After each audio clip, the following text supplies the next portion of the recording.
What we're going to do is dig further into the offseason. We're not quite there yet. Obviously, we're deep in the playoffs, but we have upcoming free agents. A few of them even are already in their negotiating phases. You got to assume at this point, even though it's not legal yet, guarantee phone calls are being made.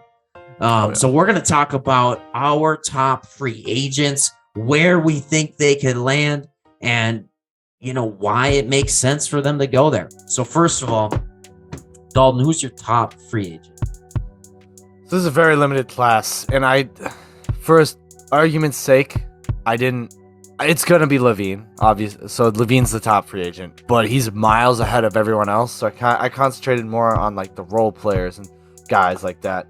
I think the top outside of Lavine is TJ Warren. I think he can fit on a lot of teams, and I think some of the teams that would love to have him. He's kind of a Swiss Army. He's a wing that any team would need, scoring guy, much like a Tobias Harris, but you can get him for cheaper than Tobias Harris. Yeah. So, defense, not as much. He's not going to help you there, but there's teams that need offense. I think teams like the Mavs, I think the Jazz are going to be interested in him. I think the Cavaliers, the Hornets, and the Knicks. I feel like, and the Lakers, I feel like could maybe figure out a sign and trade with the Pacers, see for something. I don't know. Maybe we'll see. But I think the Knicks are more likely to give him a massive contract than anyone else. Yeah, that's a possibility if they lose out on other guys like most years. Mm-hmm. And that's why I feel like they're just gonna be like, whatever. We just need something. Just TJ, please come. Yeah, it's possible. I think the Knicks certainly will go after some type of scorer. They went and got Evan Fournier this last offseason. That hasn't really worked out in the one season, so we'll see where it goes moving forward, but they gave him a bag. I don't know who they're going to give a bag to this time. Maybe it's Jalen Brunson. That's kind of my top unrestricted free agent. There's a lot of good restricted free agents, guys with player options I want to talk about as well. But Jalen Brunson, that's a guy who I think the Knicks could go after, and maybe they sign both him and TJ Warren, get a little bit of a combo going, and get some magic. Yeah, that'd be cool. We did a whole video on Jalen Brunson. Looking at landing spots, give that a look. I personally think it was great. We did talk a lot about Jalen Brunson. He is a polarizing guy. Oh yeah, I also think one of the other big free agents is going to be Yusef Nurikich. I don't think he's going to be a trailblazer. I think it's worth saying like the Wolves could use him. I think the Mavs obviously. Yeah, I think he'd be great on anybody that can use rebounding help, like the Wolves. I think he would be great there. I don't know, maybe Mavs and Nets is all the other two teams I have listed. Nets makes sense. Philadelphia makes sense. Oh yeah, because they have to fill that Andre Drummond role, and that they're definitely hurting for depth. Yeah, they need a guy. They definitely, I think, wish they did not trade away Drummond. Yeah, it was more of a rental now. Drummond is a free agent, so we'll see how well he does. I think he could go to places. I think maybe end up at the Hornets, which I thought he was going to end up in originally too. So that'll be interesting. I do another one. I know we're skipping through these a little fast, he's made a name for himself. Like everyone counted him out. Oladipo's been playing great in the playoffs, and he's a unrestricted free agent. I think he can certainly go someplace. Yeah, nice to see him come back. I think maybe Miami gives him a contract to stick around. Miami is where he did his rehab. I think he might be originally from there. I think he likes living there. So watch for him to try and stay there. Maybe he tries to recuperate some of that lost money from those, past deals he blundered. But we'll see. It's interesting to understand what certain guys' motives are. Usually money is the top driving factor, but most of these guys can get top dollar wherever they want to go too. Oh yeah, always. What do you say? I think Oladipo would I think he could fit nice with the 76ers, honestly, too. Like we were talking about that. I think Danny Green's getting older, he's showing his age, and I think the 76ers would love to have Oladipo. I think they're gonna put in a bid for him, I think he could play next to James Harden. I think a lot of places, depending upon his price tag. Celtics, yeah. I don't know how much flexibility they have with their cap situation, but they would like to have him. I don't know how expensive he's going to be. I mean, yeah. I don't know if it's going to matter. I think it's worth. The Pelicans are into a guy who can make offense and play defense. His defense still has some work to come back from, but at least his offense is there. Yeah. Oladipo. To get into some vets, I think are worth having is Ibaka's an unrestricted free agent. I think he could make a return. My most likely place for Ibaka is him returning to the Raptors. I think they could use some size. I think he would be a nice center for them. Obviously the Mavs are like, oh, they need like everything. So like Mavs are there again. Also the Hornets. I think I would like to see. The Mavericks are likely. Oh yeah, they want a center, especially one that can spread the floor like Ibaka. And I think the Hornets would love to see a guy, a big defensive guy who can stretch the floor. For Luka, I think that would be very valuable for them too. Yeah, I think you said the Hornets with Luka. You just get your teams there. But yeah, either the Hornets or the Mavericks. You're right. Either way, maybe even the Sacramento Kings. I think the Kings want some more veteran presence. Defense. I think they want to kind of replace those minutes that they're currently giving to who's their current Rashawn Holmes. I think they want to not that you would give all of that to Serge Ibaka, but enough, maybe give a few of them to him. Certainly. And I mean, it didn't work out in Orlando, him playing next to another center, but you could experiment, see how well he does it, because Sabonis isn't a shot block, he's not a defensive paint. But so if he's going to play the center, maybe it's worth getting a guy like Ibaka. Be like, maybe we can throw him in there, build some lineups. Yeah. I mean, Ibaka would just play like your veteran defensive role. He would be able to hit some threes for you. You need that type of player on your team. So I think that would make a lot of sense. I don't know if Mike Brown's got any familiarity with him, but I just want to say I think that's a smart hire by the Sacramento Kings. A guy who has been laughed at before in his career for being fired a couple times, but he's worked his way back. His reputation is strong, and he works really well with young players. And I think maybe this could be the guy to right the ship. Definitely is a smarter hire than Mark Jackson would have been. Yeah, definitely. One guy I talk about a lot is Rocco, Robert Covington. I think he signed an extension. Oh, did he? Oh, yes, he's staying with Clippers. Which makes sense because in my quotations for teams that would like to have him, I put everyone. So yeah, he re-signed 2 years, $24 million extension. Okay. Also, funny enough, I put Clippers should look to re-sign next to that as a note. So I did make these notes last week. So. No worries. Hey, it's okay, man. I didn't make them. No, just kidding. So number whatever free agent guy that I want to talk about, Tyus Jones, former Minnesota Timberwolf, former Minnesota native. He got wrongfully booed at the games this year just because we were in the playoffs against the Grizzlies, and it's like, come on, Minnesota fans, be better than that. I mean, you have to. It's a playoff game. But they're booing him extra than anyone else just because he used to be on the team. It's like, that's stupid, in my opinion. Got traded too. He just didn't get. We didn't sign him. We chose not to re-sign him because he went and got a better deal, and he proved us wrong that we should have probably just kept him. Not that we've done poorly at the point guard position, but he might be a better option than D'Angelo Russell at this point. Well, maybe a little bit. Oh, yeah. The way with the fresh taste in the mouth. Yeah.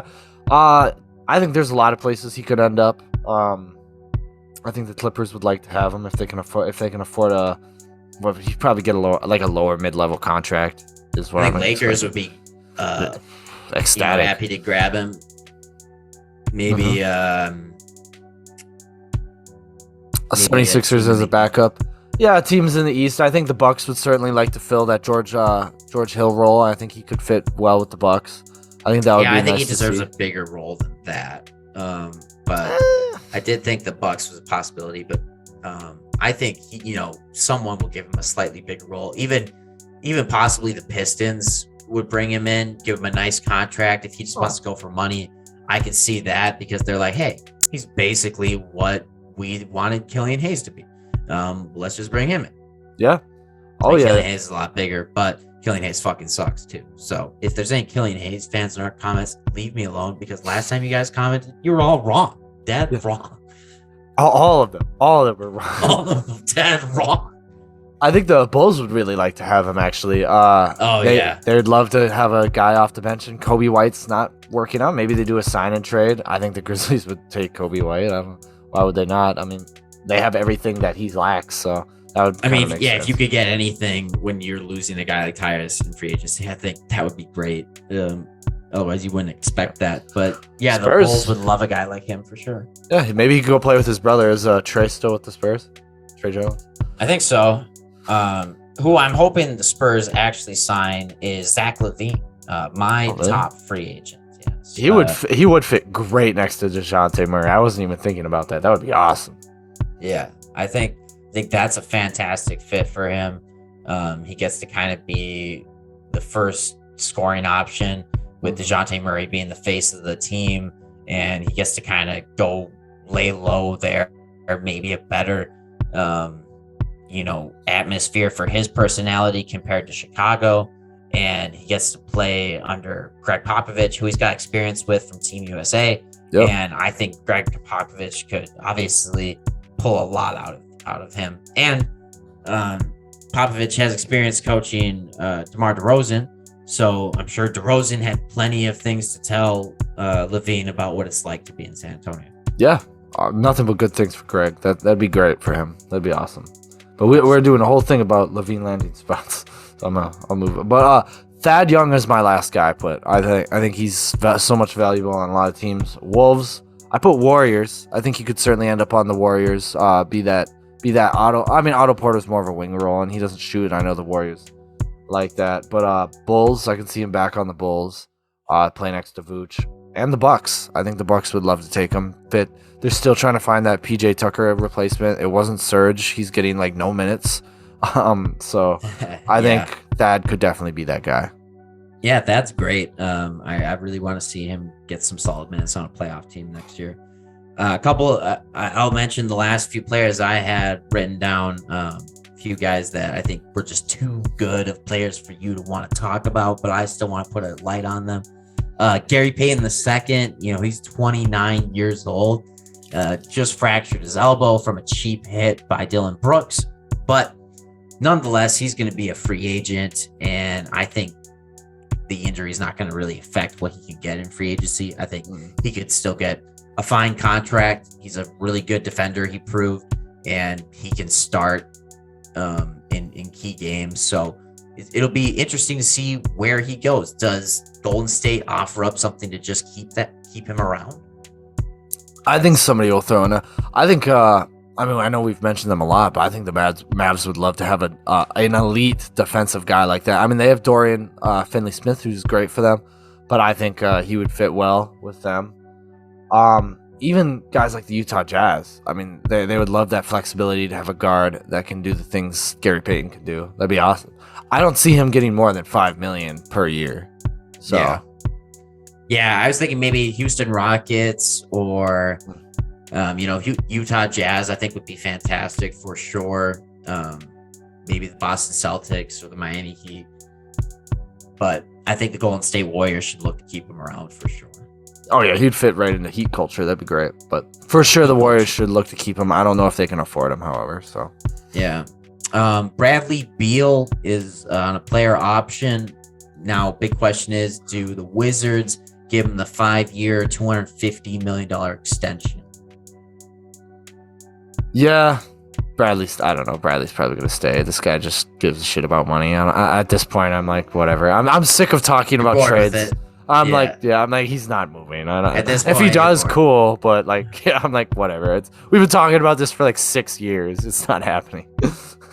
Kyrie Irving, player option. Does he get extended or no? I don't know if he gets extended. That's tough. I don't know if I were the Nets, I don't know if I would want to. Oh, yeah, maybe they throw the extension. They're like, we're gonna figure out a trade for him. I think it's just, it's the Kevin Durant tax. He wants Kyrie there, so you have to pay Kyrie. Now, it's unfortunate that that's the way it works, but, Kevin Durant is worth it, I guess. So. Oh yeah. That you're right. That's probably correct. They're gonna have to pay all that. I think so. And then last, but one of my favorite free agents, restricted, is Deandre Ayton, who got spurned by the Phoenix Suns last offseason on a contract extension. He's gone out and proven that, hey, you do need me. I do deserve the max. And I think they're going to ultimately give it to him because otherwise they're going to lose him. And what's the point of that? Oh, hey, there's Nixie. Haha. Yeah. So, yeah. They should have offered him the max. Obviously, I think he's a lot bigger part of what the Phoenix Suns are doing than they actually than people are thinking. So I think he's going to get the money. I think they just wanted to see. They're just going to play the market and make sure they didn't want to give him the max because they know they can get him for cheaper just by matching someone else's contract. Yeah, they just wanted to play around with it. Mm-hmm. But I think ultimately, someone's going to offer him a max. So it comes down to, do you want to match it or not? And of course you do. So this is a championship caliber team. I think if the Suns don't win it this year and do not win it next year, that they're not going to win it for like the next 10 or 15 years. Like, I think this or next season, they've got to cash in, because after that, Chris Paul he's not going to be really the guy that you want him to be anymore. Devon Booker, I think, is going to be great. I don't think he's going to be the guy that carries his team all the way to the finals. So it's going to be a matter of like, who do they put around these guys when you lose Chris Paul? Yeah. Yep. And you're going to lose guys like Cam Johnson too when they get like a new contract. Yeah. And Jay Crowder's probably not going to be there forever. He's a solid vet for them. I'm just here to tell you guys, like and subscribe, but please do that. Also, comment below. Let us know what you guys thought about this video. If you want to roast us, roast us. If you want to compliment us, please, I need compliments.